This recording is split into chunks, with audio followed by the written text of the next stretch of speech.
Hello! So glad you could come and visit Ridgeview Elementary's CARE room.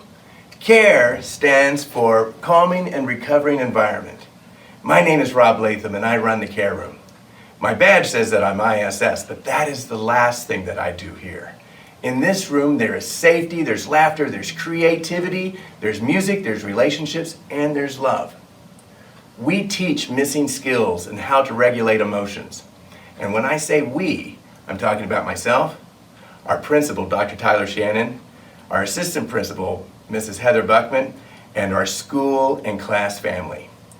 We teach using conscious discipline techniques, books, the calming station, the time machine, and of course the feeling buddies. But we also use puppets.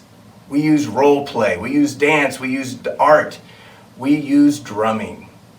This room is for healing and the teaching of missing skills and building relationships.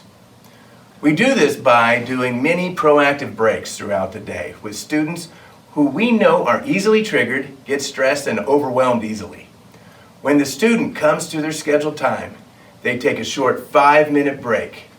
And during this 5-minute break, they go to one of our break stations and they can do puzzles, 12 to 24 pieces, because we want it done in 5 to 10 minutes. And then they get the satisfaction and just the internal pride of doing something, completing something. We use kinetic sand, therapy, bubbles for controlled breathing, books, playing cards, and coloring sheets, but absolutely no technology. We want them to develop their own creative mind, increase their focus, slow their breath down, and develop a better fine motor skill. And to also find out the rhythm that they have in their life and in their mind. If a student has to come reactively, we use Dr. Bailey's 5 steps to regulation. This helps the student regulate, helps the student process, and becomes a part of fixing the problem and learning the missing skill. So I'm so glad you're here. Let me take you a tour of this room. So this is where conscious discipline started for me.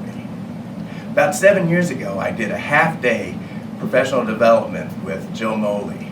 She came and was talking about conscious discipline. I had never heard about it before, but what intrigued me was that I could develop a relationship with these children, teaching them missing skills, being empathetic and loving and not critical or judgmental. That allowed me to feel better about myself and feel better about going home, that I'm making a difference, that I'm building relationships with these kids. So after the professional development, I went to a craft shop and I bought a kindness tree. Whenever I got the kindness tree, we stopped giving out Skittles. We stopped giving out little trinkets and rewards. We're going to feel good about what we do on the inside. So when a student does something kind for another student or for staff, administration, custodian, they come and tell me, and then we go put their name on a leaf, and then we put it up here. This tree is bare at the beginning of the school year. At the end of the school year, it is blooming with color and names. The feeling is bright when the rhythm is right. The feeling is bright when the rhythm is right. So go grab a drum and tell your friends to come to dance to the pulse and thump, smile, twist, and jump to what only drumming brings. I'm certified in neurorhythmic trauma therapy, and I use the drum to help support our students that may have trauma in their lives. So when they come into my room and after we've had one of our break, I invite them onto the carpet and they can pick up one of their little drums. And then instead of hitting it, we go around in circles, and that teaches appropriate touch. Then I teach focus. They keep doing that, going around in circles, and I get out a bowl, and then we're going to listen, and it has this calming effect. And we focus in on our breathing, taking a deep breath in, breathe out slowly. And then I ring the bell. And when they can no longer hear the ringing of the bell, they stop going around in circles, and they give me a thumbs up. During that, going around in circles, I'm going to ask questions. I'm going to say, if you were a superhero, what kind of superpower would you have? And then I'm going to make it personal. What superpowers do you have that allows you to be a good friend? What superpowers do you have that help you do hard things? And we don't talk about it. I have them answer it in their head so that we don't have a whole conversation going on, but they have positive self-talk. And then we might play a game. You know, it could be even one of the mantras.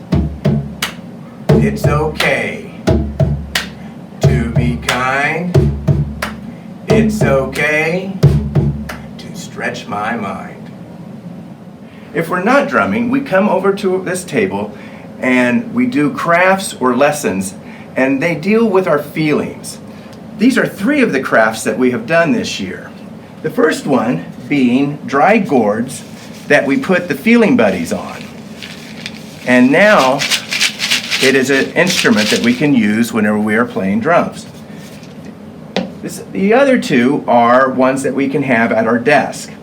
Sometimes we don't know the words to say how we feel. So having these at the desk, the teacher will then have an idea of how that student feels.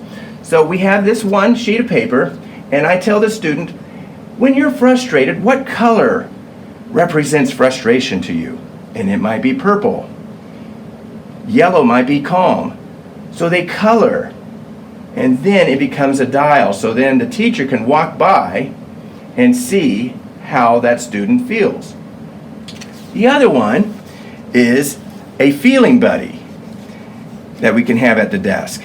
And we have surprised, scared, sad, angry, and we have the eyebrows too, so we can change that. Now if they look like that, nothing good's going to happen. You probably want to say a prayer to St. Jude and call administration and take a deep breath, because nothing good's going to happen. Turn the eyebrows, and all of a sudden we're happy again. This is one of our 3 safe places here in the care room. When a student is sent to me for a reactive reason, I invite them over here to calm. What I do is they will just probably flop down on this beanbag, and I'll just say, you need to calm. I'm going to be working with some friends over there. Instead of you raising your hand to get my attention, when you're ready to talk about this, you're going to flip on the light. I'm going to hear the click, I'm going to see the light, and then I'm going to say, I know that you have flipped on the light. Please wait patiently while I finish working with our friends, and then I'm going to come over and we're going to do the 5 steps to regulation. When I come over, I'm going to bring this. This is our ticket out of the care room.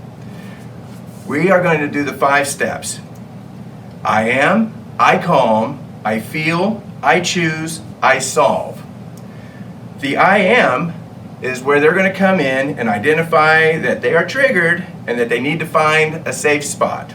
So it's either 1, 2, or 3. So I will circle that, whichever spot they went to.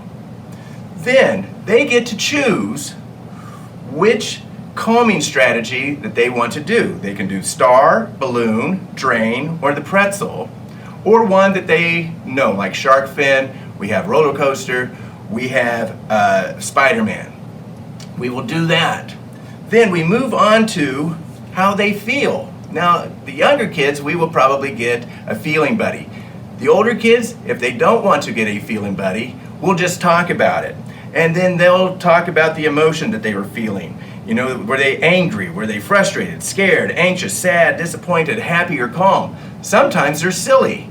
Sometimes they're tired. So I will write those. Everything that they say, I will write. And sometimes there will be like 4 or 5 different emotions going on here. I will give that to the teacher. I will circle every one of those, and then they have to explain why they felt that way. We use that as a teaching tool. Then they get a moment to just be. I will walk away, or they can join me in drumming, or they can do some coloring. We'll do a craft, and during this time they will be empathetic to what needs to happen. Are they going to learn a new skill, or do we need to say give an apology? So then, once we're done with that, then we move on to I solve, and we're going to solve the problem. And it might be the time machine. It might be a restorative circle. It might be a new recess or lunch plan. It might be a new learning skill. But this is something that they are going to help figure out. This is that's on them. So then, when they are done, I have written all this down, and then I give them the white copy, and then I keep the yellow copy. The teacher then goes, okay, they can then process with the student and see all the notes that I've taken, and so that they know that it wasn't all just drums and incense in here. They're able to work through this problem, and they did the majority of the work for me. So, that's what we do here in the care room at Ridgeview Elementary. The whole process for a proactive break takes about 20 minutes. And after that, that student is calm, focused, and ready to learn. But before they go back to class, we do one more thing, and it's an I love you ritual. Now, I believe in I love you rituals, but I don't do the cranky cream or singing Twinkle Twinkle, because I look kind of creepy doing that. But what I do is I get down and I look them in the eyes and I say, your eyes are blue. I wish you well. And then they look me in the eyes and they tell me the color of my eyes, which are blue, and they wish me well. And then I have one little triage with them, and I say, when you go back to class, are you going to walk or run? They say that they're going to walk, but I know they're going to run. If everyone is sitting down at their desk learning, what are you going to do? They tell me the answer. If everyone is sitting on the carpet listening to the teacher, where are your eyes? What are your ears doing? They are listening, they are looking, and they tell me that. And then I invite them back to class. And then they're just that awesome student that we know that they can be. So, thank you for taking a tour of my care room. I wish you well.